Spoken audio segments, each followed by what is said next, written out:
Good evening, I'm Jeff Glor, and this is our Western edition. We begin tonight in Paris, where one of the world's most historic landmarks is burning. A devastating fire has swept through Notre Dame. The cathedral, visited by 13 million people a year, took almost 2 centuries to build, starting in 1163. Today, flames brought much of it down in hours, including 2/3 of the roof. The entire island Notre Dame sits on has been evacuated. At least one firefighter suffered serious injuries.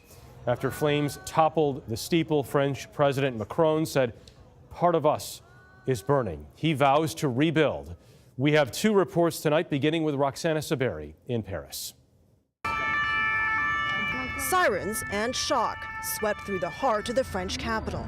Oh là là, les flammes, c'est terrible.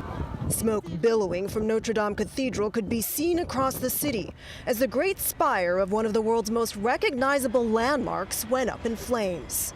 The blaze spread up the steeple, seemingly untouched by the fire hoses working below.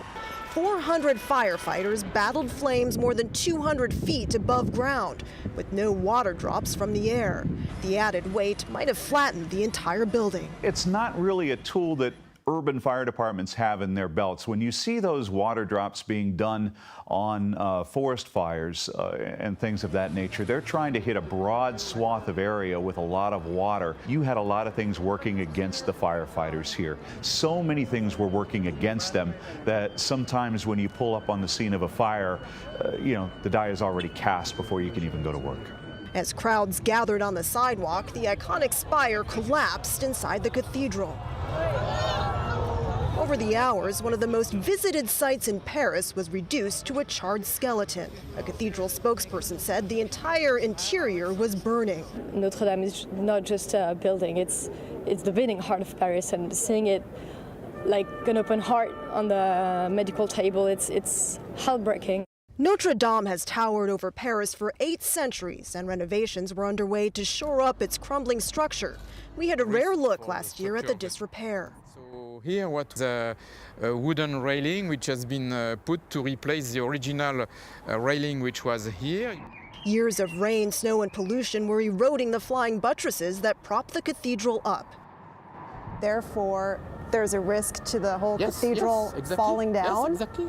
Authorities are now looking into whether those refurbishments may have caused the fire, as the city mourns the loss of one of its greatest symbols. And some good news, Jeff. Authorities here now believe they've been able to save the cathedral's 2 iconic towers behind me. The fire happened close to closing time when most of the cathedral's 30,000 daily visitors had already left, so it could have been much worse. Jeff? Interesting thing to keep in mind, but good they saved part of it there. Roxana, thank you very much.